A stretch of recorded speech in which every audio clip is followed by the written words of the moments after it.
Welcome to this Digital Jersey Tech Talk podcast. I'm joined in the studio today with Jacqui Patton, Managing Director of Brand and Strategy Consultancy, Blot Creative, and founder of small business conference Greenhouse Jersey. So that's quite a mouthful for me to start the podcast with. I'm sorry. It's a lot. Just so many accolades, you know? It must be tough. But thanks for joining us. So we'll dive straight in.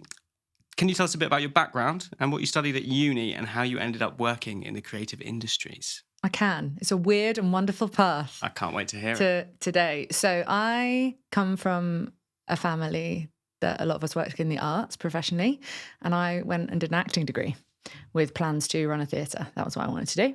So I trained, I started working professionally, I was directing plays, and then I quickly realised that if I wanted a theatre company, I needed a lot of money, which I didn't have. Yeah, theatres can be expensive, I can imagine, yeah. And I didn't want to not pay people for the work they were doing. And it was the recession and it was just a whole thing. And I thought, do I want to do this? I don't know what I do. I'm in my 20s. So I jacked it all in and went travelling, kind of ran away, lived all over the world. Standard approach. Standard. What do I do? Oh, I don't know. Sounds quite good. Yeah. So kind of like lived all over the shop, did loads of very weird jobs. Like I've been the Easter Bunny. I've been a call handler in a gas emergency services call place, which was not a good job, never do that job. And then kind of ended up back in the UK and couldn't get a job because when your CV is acting credits, people don't want to employ you. I couldn't even get a job in Subway. They were like, sorry, no, we don't want to work with you. I don't think you can make these sandwiches. Good at making sandwiches. Please let me work for you.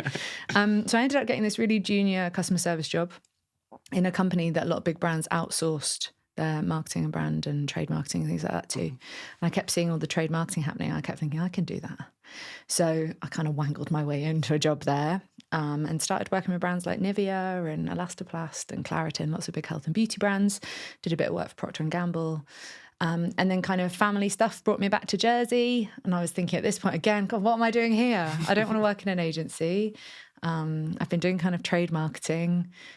I don't know, what am I going to do? I don't know what I'm doing. And I ended up getting a temp job. My mum was like, just come back for the summer. Have a summer on the beach. You'll figure it out. So I got a temp job in a bank, which was fun. They were nice people. The money was good. It was nice. It kind of tided me over. They got a new CEO. I met him. We got chatting one day. He's like, what are you doing working in the trading room? You clearly know nothing about trading.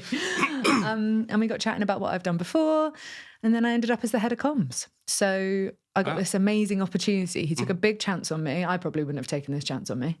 But he took a really big chance on me. So I was running their PR, social media, public affairs, strategies, internal comms, and leadership comms. And while I was there, they went from 2 to 7 jurisdictions. Wow. So it was a big jump. I got to build a team. I just learned a lot. And I learned a lot about how really big businesses work. And, you know, after a bit of time there, it was time to go and do something else. So, yeah, that's how I got here. Wow. Quite a whirlwind of a story. It was. Yeah. So I believe this is I've written down here, left big corporate job in 2019. That's the big corporate job. That's the big corporate job. What made you take the punt with, from there, did you then start Blot and that was straight away? Or so I just woke up one morning and were like, you know what? Well, I think when you are acting or directing, you're self-employed, right? So I kind of had always assumed I'd be self-employed. And actually my last boss told me I'm unemployable. So mainly because I'm like, why are you doing that? Should we just do something else? So I kind of had this kind of feeling that I'd always worked for myself. I didn't really know doing what. That job, there was going to be a restructure. I was thinking, do I want to be part of that? Do I want to go and do something else? They offered me other jobs in the business that would have been cool, but weren't in what I do. They were kind of running other teams. And I thought, I don't really want to do that. And I started thinking about all the problems, like what are the problems I've had? And I'd had big budgets for lots of brands, working with lots of people, and I'd always had to work with agencies. And I never really loved the experience. Like, obviously, there's some exceptions. There's some amazing agencies. But, you know, the standard wasn't always what I wanted it to be. And I started thinking, I wonder if I could do something. And then my mum and dad passed away in 2018. So that kind of put things on hold. And then I thought, actually, that's the moment. Just do it. Like, if you're going to do it, now's the time. So yeah, end of 2019, November 1st, Blot was born. Was that just before COVID as well? Literally just before. Good timing. It was my best moment. Yeah, it must have been an interesting few years. Just got some clients in. Yeah. And then it was like, gone. We're not spending anything on marketing anymore. Exactly. Yeah. We went from like a full client base to 400 quid a month coming in by the end of March 2020. Wow. Scary. Very scary. That must have been. I suppose it's good how you've developed from that, like the learnings from that. It's never going to get worse. Well, touch wood. It's never going to get worse than that. It's also, I think, it made the business what I thought the business was and what the business is now. Mm-hmm. I think it could have taken me 10 years to get to what I want this business to be, but Corona sped it up because I had to figure it out. I had to go, okay, all your fancy plans of sitting down and writing a strategy and all your corporate mindset, Jacqui, you just got to get on camera every day and you've got to start telling people what you're doing. You've got to learn to sell. You've got to do it because you're in your pajamas in your house and you've got to pay this mortgage, figure it out. Indeed. And it sped it up for me. So it was a blessing and a curse. Yeah.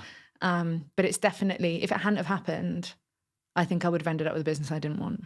Fair enough. Well, pressure makes diamonds, right? Love that. Yeah. That's going on social. Indeed, yeah, we can have that in the little advertising snippet for this. So throughout your work, you probably interact with a lot of creatives. Yeah. And you touched upon there what your experience versus education kind of route to where you are today is. What do you think is more important in terms of if you were a young person, you're like, do you know what? I'm really interested in the creative industries. I want to work for an agency or I want to work in advertising. Would you tell them go to university and study media studies or whatever? Or would you say go get a low entry job and, I don't know, do the TikTok for a local bakery or something? So I think there's benefits to both, right? So I obviously didn't study any of this at uni, but I've worked in it for, God, I don't want to tell you how long because it ages me, a long time. Right. And I also ended up doing all my CIM qualifications and everything. But by the time I got to doing those, I'd been doing this for like 10 years. So they were like, well, you've got to do like the last one now. So I turned up and it's all these like whippersnappers who have been like progressing through their business and they're talking about like this and that. And I'm thinking, I do this every single day and I have no idea what they're talking about. Yeah. And after about a week, I was like, oh, no, I know what that is. I just don't call it that because I've never been taught the terminology. Yeah, yeah. So I think that there is benefit in the real life proper learning. But I also think that that's only as good as the people you're learning from, right? I've had jobs where the people that I've worked with have been unbelievably skilled and have taught me an absolute shed load. Yeah. And I've had jobs where the people I'm working for didn't have a clue what they were doing.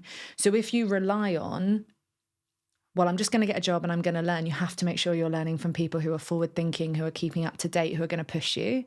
Supplementing that with your own learning. But again, you have to be careful where you're learning from because any man and his dog can start a YouTube channel or a podcast and tell you what's very real. Saturated, isn't it? And you don't know necessarily if it's the right info, right?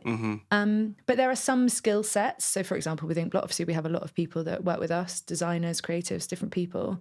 When I'm hiring those people, I'm not looking what degree they have or what, qualifications they have, because my assumption is that by the time they get to the point where they're working with an agency, that they've got that knowledge and they've done that work. We're always looking at portfolio first. However, the world we work in, everyone thinks they're a social media manager because they have Instagram. Yeah. Everybody thinks they're a designer because they know how to use Canva. Yeah. And that's not what it is. Everyone thinks I could knock up a business strategy. And it's taken me almost 15 years to figure out how to do that effectively. Yeah. So I think it goes hand in hand, and there are some skills that you have to put the hours in. And, when I was 20, I remember having a boss was like, you've got to learn it, you've got to put the hours in. And I was thinking, I don't, I'm great, I'm very clever, I'll be fine. Yeah. And now I'm like, oh, I knew absolutely nothing. You do. So it's a mix, I think. But I suppose that resourcefulness that you had to kind of, and the go-getting kind of attitude helped. Because I had pretty much the opposite to you. I think I went to university after being at music college. Then I ended up going to university to study media and popular culture. Amazing. Was my degree, which is basically, without me knowing, 3 years of studying feminism and branding, which was marketing. Basically marketing, right? Identity, construction, theory, and all that sort of stuff, which now has landed me in a very nice position, really, because I think the way that the marketing world works is a lot more brand focused than it is marketing focused. At least that's my perception of it, because people resonate with brands and then they react to marketing. That's how I would look at it. You might disagree, but to me, that's how I get my head around it. I think that that's true, but I also think that this is a challenge when you're looking for creatives to support you. Is that there's all these people that can create an amazing brand for you. Yeah. You don't know how to take it to market. Yeah. Because not many people are sat there going, so let's talk about content planning, because it's bloody boring and no one cares. But actually, you can have the best brand in the world. If you can't use that brand to get you where you want to go, it's not going to do anything for you, is it? Yeah, for sure. Well, I think that's the reaction piece that I'm talking about. So you can construct something that resonates with people, which will, when you look at it or interact with it, but then getting people to see it, whole different kettle of fish. It is. Completely, like the performance-based marketing stuff, very different kettle of fish. So there's no end of marketing and creative agencies at the moment. There seems to be one popping up every day. Every time I go on LinkedIn, there seems to be someone else being like, I've started my own, TikTok agency, or my Web3 is the new one, Web3 marketing agency. How would you say that your approach to business and your approach to marketing, branding, etc., is different to other consultancies and agencies? It's a hard one, isn't it? Because I always think everyone's different. Like by design, we're all different. I think I've had the experience of both sides of the coin. So I've been a client, which I think is really helpful. Because, I've worked with agencies before where they say, you should do this. And I'm thinking, well, I'm never going to get that past the boss. Or legal are not going to like this. Yeah. Or like compliance, especially in a corporate. I've also worked with clients where it's just them on their own and they're being given loads of stuff. And they, then they come to us and they say, well, we've got all of this. And I'm looking at it thinking, what are we meant to do with this? Like it looks shiny and great, but what's actually going to do for them? And they need to understand it because it's theirs, they own it. So I think for me, it's all about kind of relationships. It's all about making sure that we're doing stuff that actually helps. But I try really hard not to look at what our competition are doing. Like we do, audit stuff occasionally and keep an eye on what's going on, obviously. But I'm not building their business, I'm building my business. So I think for me, it's about stay in your own lane. Yeah. Set your own goals, focus on what you're doing. And, if 10 people turn up tomorrow and say, this is what I'm doing and it's the same as what I'm doing, that's fine. Yeah. Clients will choose a person that they connect with most. And no one can be you, can they? So you just have to do your stuff the best you can. You do you, right? That's exactly what you can do. Yeah. No, I find it interesting, especially in the creative space where people talk about other agencies or other creatives doing similar things as competitors. And I'm like, in business terms, I guess, that is a competitor. But I always just find it hard to get my head around the word competitor, because it's like, it's not a sport. Yes, it's a business and we are competing for clients, but ultimately me shaming you or saying I'm better than you isn't going to land me the client. Me excelling at what I do and matching with the right clients is going to get you the client. And you talk about it on LinkedIn. I saw today a post you did about you have to get your value proposition clear. And part of that value proposition is what's your point of differentiation? What makes you special? What makes you unique? That doesn't have to be because we're better than them. Yeah. It can be because we do it this way. And that might not be something that you've had before. Like, it can be implied. You don't have to be slagging people off for it to be obvious what's going on. Yeah. So I think for me, it's about making sure you have to know if you're it's very rare, like for like, you'd have a competitor that's fishing in the same pond as you, charging exactly what you're charging for exactly what you're doing. Yeah. We have loads of competitors, but they're never going to be given the exact service we give for the money we charge for it. So it's kind of, people are always going to need different things. That's why I think like your network's really important, getting to know people, because that's where most business really comes from. For sure. And I think within marketing in general, there's a breadth of approaches. Yeah. Right. Loads of ways to do it. And that's how you deal with an agency and a client. But then it's also how, what way am I going to use this channel, right? Whether it's SEO, PPC, whatever it might be. And everyone has a kind of there are some fundamental kind of lines across them all and rules, but then how you adapt and use those guidelines is And you different. also, a lot of agencies want to do everything for everyone. And I started like that. When you start, anyone listening that's starting a business, if you're a startup, it's really scary to say we do this one thing. So we all go, oh my God, we do everything. So whatever you want, I'll do it for you. And you probably can, all right. But the more kind of sure of it you get, the more you narrow it down. So we just do brand, marketing strategy, and then we support startups to make that work. That's it. That's all we do now. If you'd have asked me that 2 years ago, it would have been like, and we do this, and we do this, and we do this, and this thing as well. Oh, and if you need that, I could also probably do that for you because that's like something that someone's asked for maybe once and they might pay me £5, which means I can buy my groceries in Corona. So it's that, I think you don't have to be good at everything.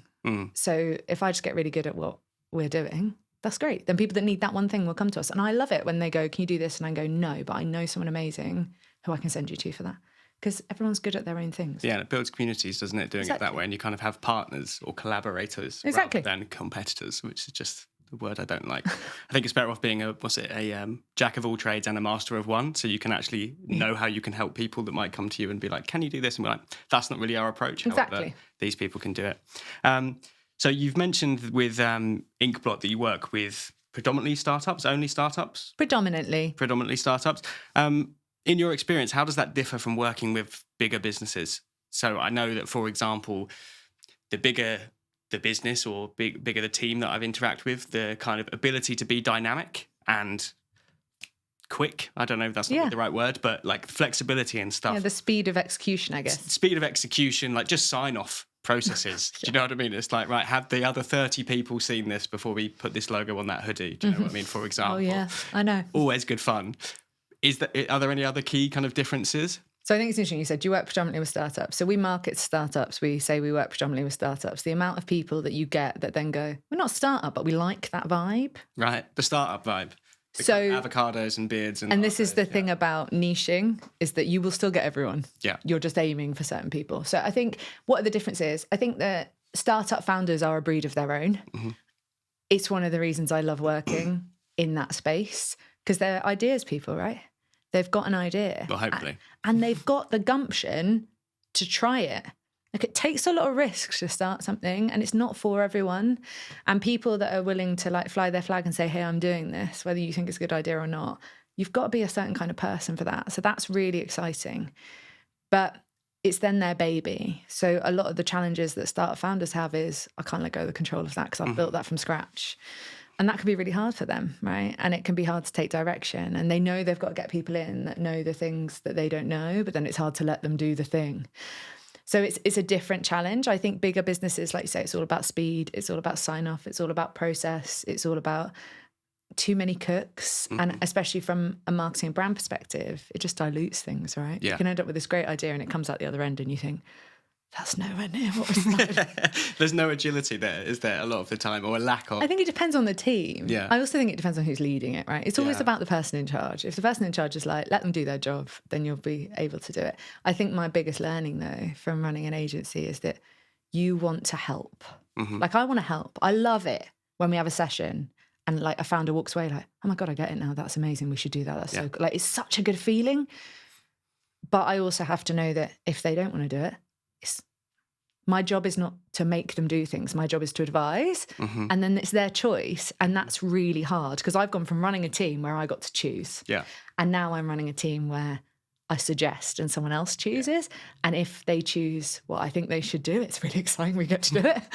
And if they choose differently, we have to find a way to make that work for them. Mm. So it's just a different experience. For sure. So what would you say is that if you had to nail it down to 3 things, 3 or 5, I'm not too fussed, it might even be 1. But what is the key to running a successful agency? I've interacted with a lot of agencies. My favourite thing for an agency to do is basically do exactly what you just said there. When it's advise, be there to kind of for the client to lean on and be like, right, we don't have resource or expertise in this area. We need you to help us solve this problem. And they provide the expertise rather than just sort of standing there and doing what you're telling them to do. Because fundamentally, to me, that's not really the point because...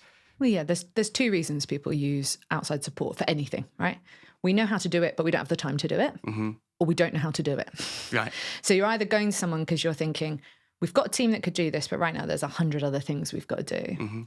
Or we've got a team that could do this, but we're not actually skilled in that specific area. You know, I outsource stuff in my business all the time to people that are much better at those specific things than we are. And that's because we don't have the knowledge or we don't have the capacity. So I think that's just something to bear in mind as an agency. Why are they coming to you? So what void are you filling? In terms of what's the number one thing to being successful? Well, number one, I never feel like we're successful. I know like on paper we are now, and I look at it and I think, that's better. Yeah. I can definitely buy my groceries now. Yeah, I can eat today. That's good. Cool. Yeah. You know, we're all taking nice wages. We're making a profit. This is fantastic. If monetary success is what's to go by, we're recognisable now. People know what we do. That's success, I guess, in some ways. But I have big ideas for where this is all going. So it doesn't feel like we're there yet. But in terms of success of like clients being happy and coming back and referring you, which I think is really important, it is about giving them what they need, not always what they ask for. So sometimes a client will say, we need this. And you internally go, do you? I don't know that you do. Is that what you need? And at the beginning, I'd be thinking, oh, they're going to pay for that though. So we should probably give them it. But ethics take over, right? And you have to think, do you know what? You might think you need that, but I don't think you need to spend money on that. Yeah. And my opinion would be maybe spend that money on something else And what I found is if they're receptive to that, we're probably going to have a really great relationship. Some people want somebody that's going to say, we need you to do this. And they're going to go, okay. And they're going to go and do it. I've come to learn that if they come to us, that's not what we're like. So it's fine. They're just going to work with someone else and that's okay. And they'll be happier and we'll be happier.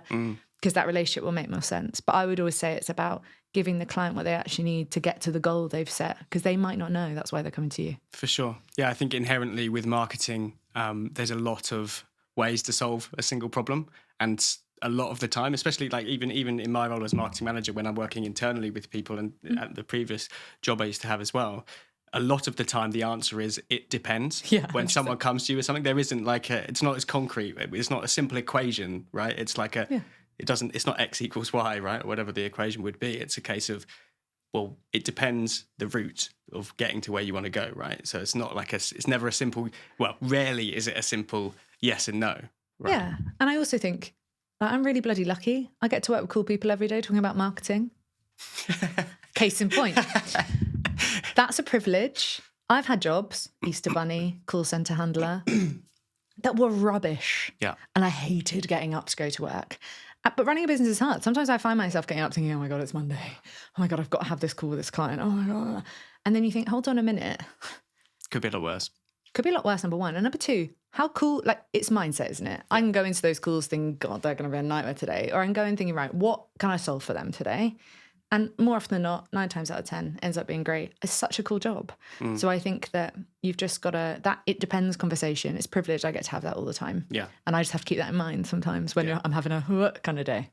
Yeah, I think it's important to remember how far you've come as well after listening to your story and like where Yeah, you it's are. nuts. Whereas this isn't Oprah, but you know what I'm saying. Yeah. It's like it's good to acknowledge where you've been and where you are now, because I consistently have to remind myself when I'm having a tough day, when you're dealing with something and you've said it depends 50 times in a day, that I used to dig holes on a building site for like £30 a day. Do you know what I mean? I'm like, Precisely. I'm not covered in dust. I can breathe. I'm not eating a packed lunch that's soggy, that's had my coffee Greg's sausage roll spilt on it. Do you know what I mean? I'm not surrounded by people like reading The Sun. Like it's fine. Yeah, we get our job is cool. Yeah. We get to have cool conversations and we get to help people, help businesses. Like every single day I have a conversation where I think, well, that's probably helped their business a little bit. And that's really cool, because I'm never going to be a brain surgeon. So this is probably the best I'm going to do in the helping department. Definitely. Neither am I, hopefully, anyway. So on the topic of cool conversations, why is brand, something I consider quite cool, so important for digital businesses particularly? So, right. Big question. This is the kind of thing we could talk about for like 10 hours, isn't it? And I imagine at some point we'll probably sit down with a pint and have that conversation.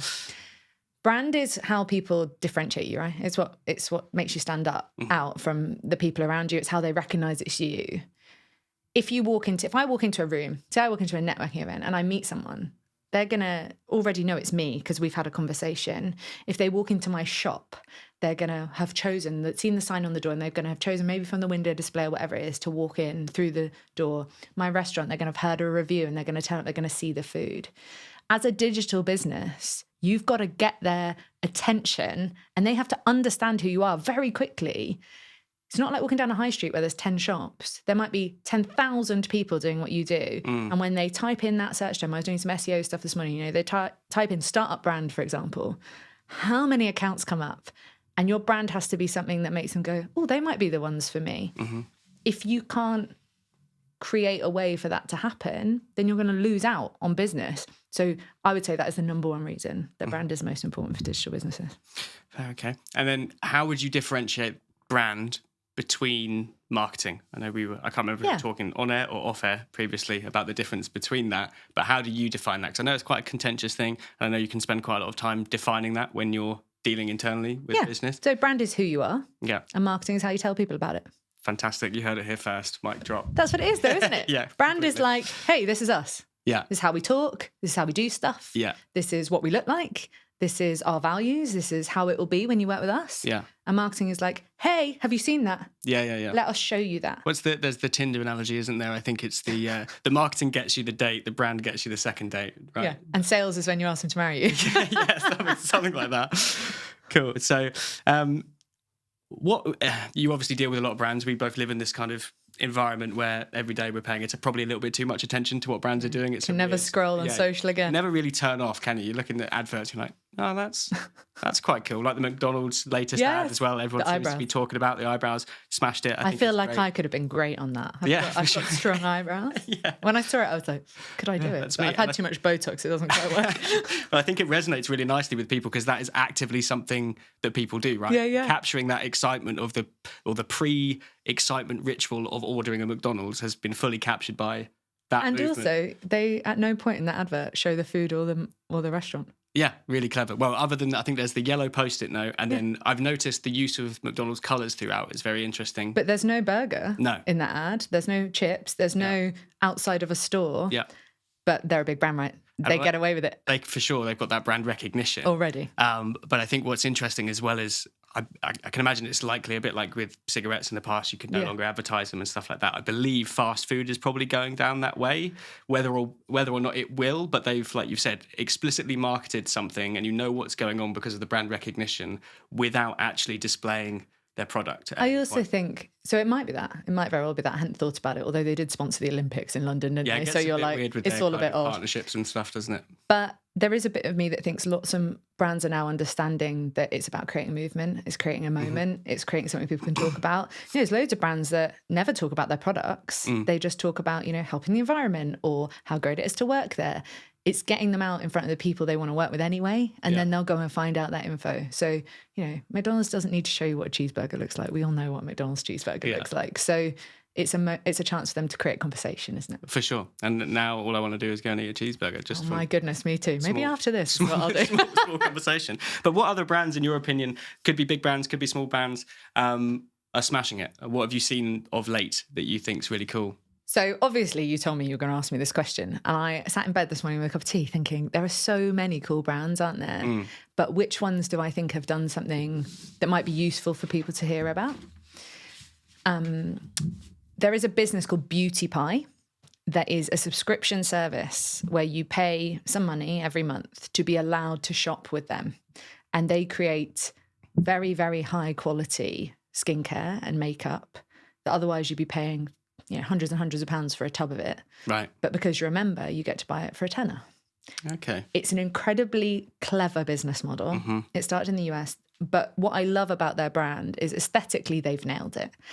I am their absolute dream customer. I'm a 30-something female who loves skincare. I cannot get enough of this stuff. And I'm willing to pay, whatever it is a year to get nicer skincare because that's important to me because, as we've established from the Botox, I'm starting to have to think about this stuff now. So aesthetically, they've nailed it. But they also do something really interesting. Their founders, this lady, they call her MK. She is the face of the brand. So even though it's like they've got these beautiful products and they could never show anyone and we'd still buy it, they use her. She does like tutorials and she does skin sessions and they're very clever in the way they use her. And I think more brands need to do that. We're scared to be the person because we've been told for years it's, you need to build a brand. And it's like, but we're going back the other way now. I think people want to know. You look at, Richard Branson's got more followers than Virgin. For sure. Well, people follow people, don't they? I've been banging this drum for a while now. And I think even more so, you see it. Like you brought up Richard Branson there. It's the same with Tesla versus Elon Musk. It's the same with Cristiano Ronaldo versus... wherever he is. Wherever he is now, or whatever the equivalent is. Bad example. But fundamentally, I think a personification, or brand personification, if we're going to get fancy with the terminology, but that is what it is. Even if you're not necessarily having a character there, but a personification of the brand, whether that's through your tone of voice, whether that's through the typography or whatever. So it's more human and more personable and it relates with people. Exactly. There's just so much more of that going on. And I think that's a great example of how it is almost like the other way, isn't it? It's switching. It's person first and then they actually represent a company rather. So this brand have beautiful products. They look great. People are going to buy them based on what's in them because that's what we're all obsessed with if we're obsessed with skincare. They don't need her, but they do it anyway and it works really well. Another one that I love is Mint Mobile. Ryan Reynolds' mobile company. Have you heard about this? Did not. He's got fingers in all sorts of pies. He really does. A football club as well. Yeah, and like a tequila company or something. I don't know. But Mint Mobile, they're a challenger mobile company in the US, and they have done they are so good at timing what they do. So in 2019, I want to say, Super Bowl is happening in the US, obviously the most viewed thing. I think to have an advert is like $5 million. Oh, I think I wrote about this in my dissertation. It's like was historically the most expensive spot to have an ad. Yeah. So he wanted to do a Super Bowl ad, and he was thinking, well, I'm not spending $5 million. So they spent $131, I think it was, $1,000 on running half-page ads in all of the major kind of everywhere they could put it, saying, we didn't spend $5 million. Instead, we're going to give you cheaper data. We're going to give you $5 million worth of data. Smart. And they turned everyone's package. If you'd bought 4 gig, you got 8. If you bought 8, you got 12. And it's just like, how clever is that? Yeah. Rather than spending the money, they've turned it into a moment. They did something. Do you remember that Peloton ad where the woman was on a bike and her husband had bought her it for Christmas? And it became viral because she looks like she's like really unhappy to be on this ad. And he's like, hey, honey, lose some weight. And it was just all... Yeah, a bit questionable. It wasn't good. Within about 2 weeks, they'd hired the woman that had been in that Peloton ad. Right. And they had her drinking gin, talking about stuff. And that's another business he owns, is this gin business. He's just very clever at being on the moment, being very topical, being very tongue-in-cheek. Yeah. And, you know, talking about Mint Mobile, that idea with the advertising, giving the money back to a consumer, well, they love you for that. You've immediately created a relationship where they're like, God, they're good people, aren't they? Yeah. They gave me free data rather than paying for a silly Super Bowl ad. Yeah. It's just very clever. And it's thinking outside the box. It's not doing what everyone else does. It's not going, oh, well, everyone's got a Super Bowl. Well, I think that's what separates good from bad brand marketing, right? Brand marketing as in the marketing of a brand. Of the brand, yeah. In that it's, like you said, it's topical.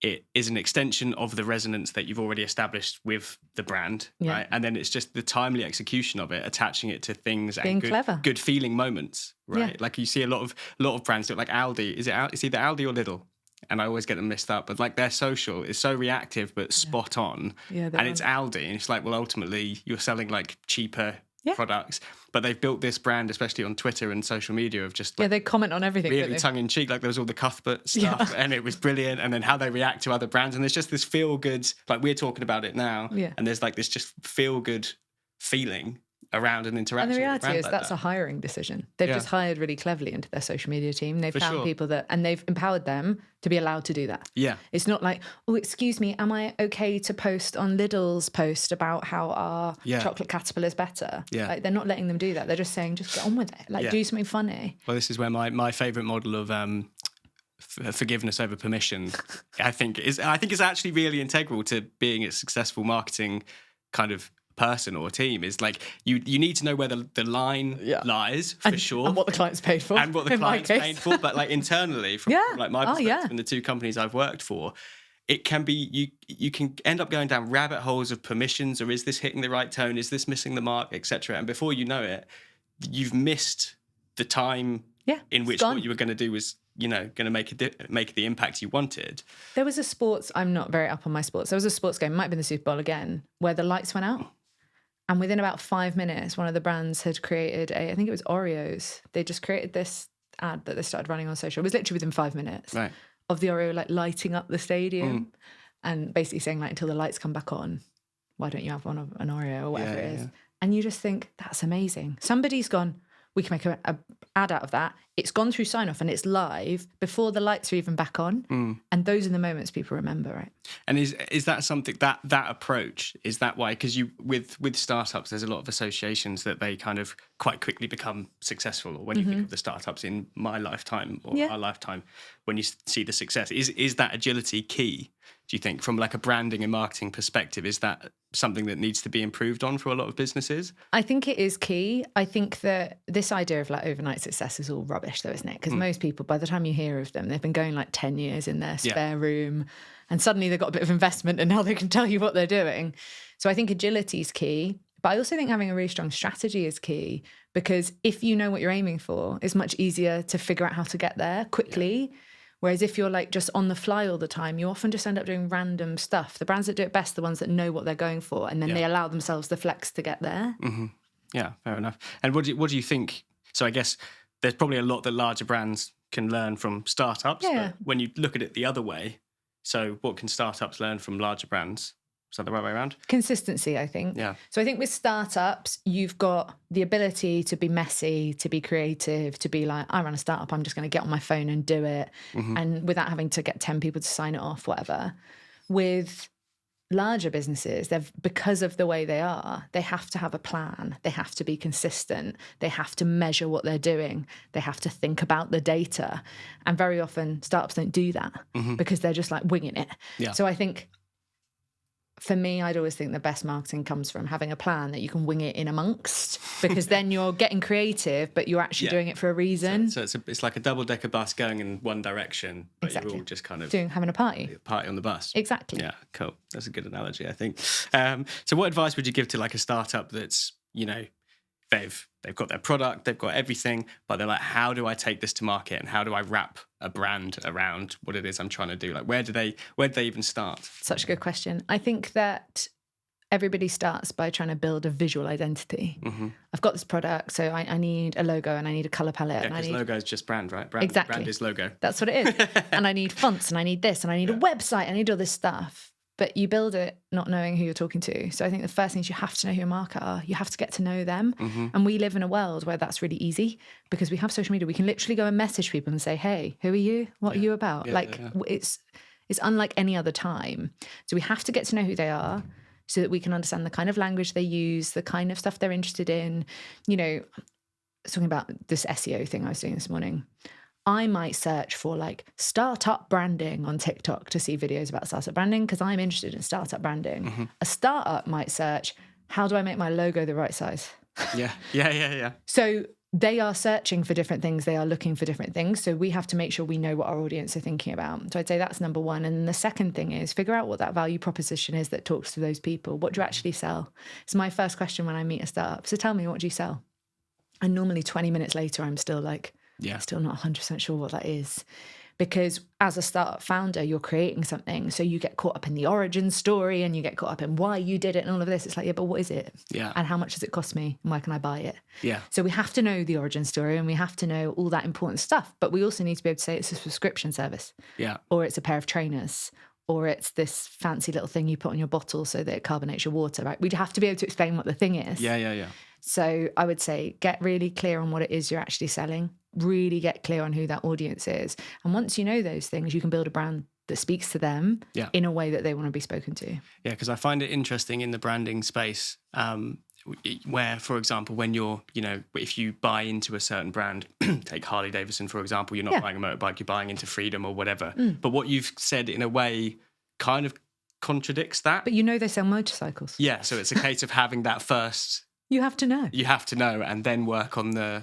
Yeah, so like if I said to you, so I run a business and what we do is we like really help businesses like understand who they are, and we're all about making it like the life easier for a startup founder.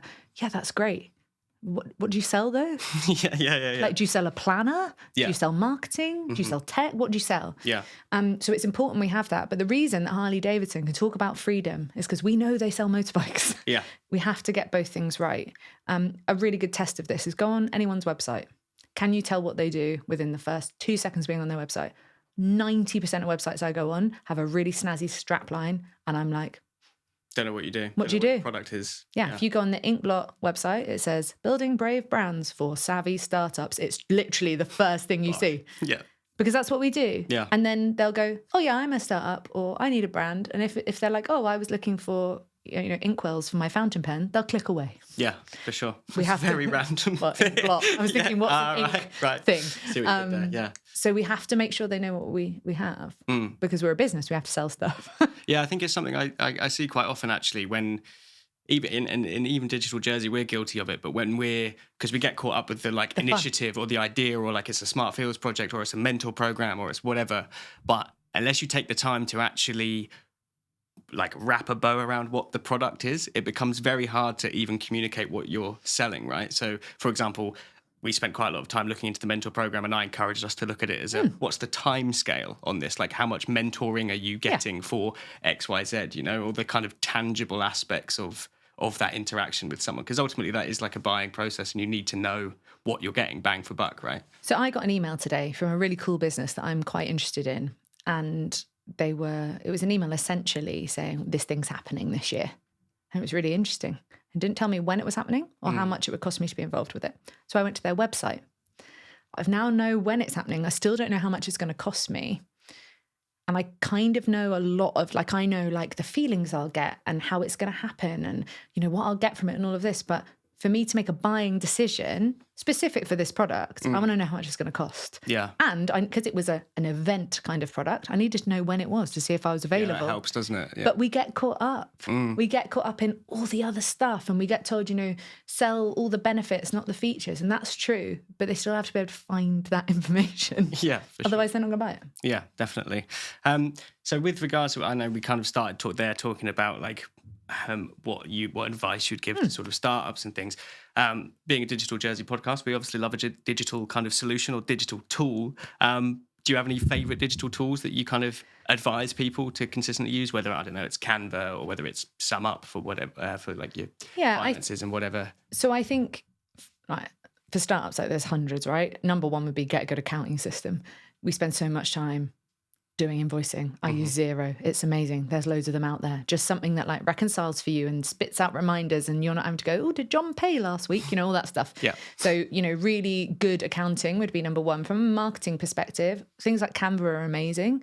I think the challenge is that people then get caught in a Canva hole. Yeah. And then they spend 3 hours on a Canva design and they think they're working on their business. But it's a distraction technique to stop you from going to probably do that pile of invoices because you don't have an accounting system and that everyone works. likes making nice things look pretty. Yeah, so I think tools like that are amazing when you use them well. I think, you know, tools like I use Airtable a lot, which is this really interesting, I don't know what it really started as. It's almost like dynamic spreadsheets, but we use it to schedule content. We use it to get a sign off from clients. We're pre-registering for Greenhouse at the minute and we're doing that. We can build forms. We're doing that. It's just got loads of uses and it's really user generated. So as people are using it, they're adding stuff in all the time. So that's one that we could not run the business without it. So I think that's probably really worth a look. And then there's a lot of stuff around kind of measurement, you know, like where are you getting your measurement from? So whether it's, you know, for social media, there's obviously the ones like Hootsuite that people use, but we use also Metricool is interesting. Agorapulse is another interesting one. But these tools only are useful if you use the information they give you. Yeah. So it's great that you can pull data. Are you ever looking at it to check what's happening? Yeah, you need to optimize the use of, the reason you pull data is so you can optimize your practices to make the data perform. And there's even clever things, you know, like Zapier, I'm sure you've heard of that, where you can connect systems up to each other. So for example, if somebody fills in the pre-registration for Greenhouse form on Airtable and I want it to then populate something else, I can create a Zap that does that for me. So that I don't have to manually go, oh, now I've got to do this. Yeah, I keep seeing that and I've not actually known what it is, but that sounds quite smart and probably quite useful. It's so useful. I even use it for new business. So I have an Airtable where, like pipeline, where I track new business and how it's moving through our pipeline.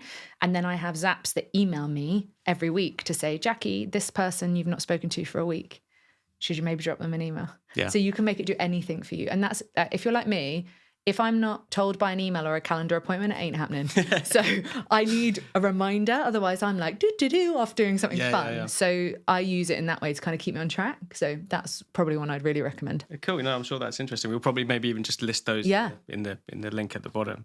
So going back to your lofty accolades at the beginning of the just job titles. Yeah. So you're founder of Greenhouse, MD of Inkblot, and you've just launched Party Vids 360, which is great fun. I've actually been on it. Yeah. Shameless plug. How on earth do you manage all of this? And what do you do to sort of stay sane? Yeah. So my goal this year, I have a word for the year every year. My word last year was thrive. I didn't thrive last year. I was mainly stressed. I told my best friend that the other day and she was drinking a glass of wine. She spat it back out. Yeah. But my goal this year is simplicity. And that is because, like many people who start businesses, I'm like a magpie. Ooh, what's this? Yeah. Oh, what's that? Could I do this? Could I do that? So I'm trying to simplify. So Inkblot is my primary business. Greenhouse started as a side hustle and is now growing arms and legs. And I'm really working this year to figure out how they coexist in a way that makes sense. Yeah.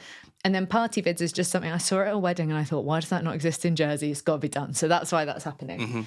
But to stay sane, I really think it's about, for me, running a business is much more of a mind game than anything else. If somebody had told me before I started, this is going to like push you mentally, not in terms of like academics, but like it's going to push your resilience. It's going to push your emotions. It's going to push your relationships. I'd have probably, no, I'm not doing that. For less money a year than I earn now. Yeah. Probably not. But it's so mental. And the businesses that survive are the businesses that are run by people who are able to tap into that and look after themselves. So I used to be like, my first year of business, I never went to the gym. I stopped going anywhere. Last year, I was like 15,000 steps a day training. And now, okay, I've gone the other way a little bit. But, today, after this, I'm going to the gym. I need that time. Yeah. I need something that's just for me. I need something where there's no notifications. Yeah. I need something where I can focus on a goal that's not business related. I also now do not work 1 day a week at all. So I know people are going to be like, there's a weekend, 2 days. But like on a Saturday, I might do a bit of catch up or tidy up or check my emails, whatever. On a Sunday, I do nothing. I don't even open Instagram. Sometimes I just lie there. Proper nothing. in a hoodie, just lying on the floor. Don't talk to me. Yeah. But I don't check my emails. I don't check my notifications. I don't respond to they know. It's a no-go. And I think having those boundaries is really, really important. And I was not good at that at the beginning. My health suffered. I was eating rubbish. I wasn't exercising. And then you feel rubbish. So then you don't do as well in your business. Yeah, for sure. So I think for me, it's about like health, like physical health. Because then I'm more mentally prepared to show up and be like, right, what are we doing for you? Definitely. So, I mean, you touched upon it there pretty much. But what would you say you've learned about yourself in the last 3 years after being manager of Inkblot or managing director of Inkblot, sorry? I think that the biggest thing I've learned is that you can do things you don't think you can do. Like if you'd have asked me day one of Inkblot, do you reckon you could sell to someone? I'd have been like, absolutely not. It's a no from me. It's a no from me. Yeah. And now I sell every day and I love doing pitches and I love having those conversations. I find it really exciting. And I would have said that's not something I could have done. So I think it opens you up to stuff that you're able to do. I think it's definitely pushed my resilience. Like I've had a lot of stuff happen in my lifetime that has made me quite resilient, but this has pushed it. It really has. And I think Corona probably didn't help with that. Yeah. But again, to be resilient, you have to be well. You have to look after yourself. So yeah, those are probably the three main things, I think. And what advice would you give to yourself? Like, I know we'd all love to be able to go back 5 years and, tell yourself, it'll all be okay. Like it's fine. It will work itself out. What would you go back and say? Start sooner, perhaps, or take it now? Actually, 100% not on start sooner. Yeah, start later. Only because I meet people all the time who are like 21 and a startup founder and they're doing amazingly. And you're like, when I was 21, I was an absolute idiot. Yeah. When I was 31. That wasn't me agreeing that you But like, I was not capable of this in my 20s. I wasn't. I didn't know who I was. I didn't know what I wanted. I wasn't capable of it. So actually for me, I think a lot of like the startup hustle culture is centered around very young people doing amazing things and they are unicorns. Most people at 25 are an absolute idiot and that's great. Enjoy it. Go traveling, do whatever you want. And that's what I did. Yeah. And I would not have been able to do what I'm doing now because it wasn't the life I wanted. A lot of really successful startups are founded by people over 40. That's the stats back that up. And I can understand why, because you know who you are more. You're less likely to be swayed and you're more like specific in your decision making and you bring different experience, right? So I think I would say start when you started. Probably put more money in the bank than you think you're going to need because in about 3 months there's going to be a pandemic and that's going to be a challenge. You're going to be putting your groceries on your Amex to make sure it's paid off, right? That would have definitely been one. And I think the other one would have been probably to make sure you've got legalities and things in place so that you are protected and that you are really clear. I did a lot of stuff where I'd be like, yeah, we can do that for you. And then the scope changes and then you're doing loads of stuff that you're not being paid for and getting really clear on the boundaries and expectations with clients before you start anything, I think is really, really important. Cool. Well, it's been very insightful. Thanks very much for joining us on the podcast today. It's been good. So before we go, where can people find you if they want to get in touch? So I'm Jacqui Patton. I'm sure you'll put these in the show notes. For sure. I'm Jacqui Patton pretty much everywhere. Just because I think no one's going to spell that right. So I'm Jacqui Patton everywhere. I hang out mainly on Instagram and LinkedIn, so you can find me there. And if anyone's interested in coming along to Greenhouse this year, shameless plug, which I didn't ask you for, but you're smiling, so I'm going to go with it. So it's greenhouse.je is our website. We've got a marketing and sales focus this year. So we've got a full day, some of the top speakers in the UK coming over to help your startup or small business. And that's for any type of business, digital, digital included. All businesses. If you are someone that's thinking, my marketing or sales needs help, I struggle to get customers, I'm struggling to secure sales, I don't think I'm being as clever and optimized as I can be with my marketing, then come along because we've got, the cheapest ticket we're offering is 80 quid and we've got some people in that room that, you would pay a lot more than that just to hear one of them. So yeah, cool. You can find us there. Sweet. Well, thanks very much. Thanks for having me.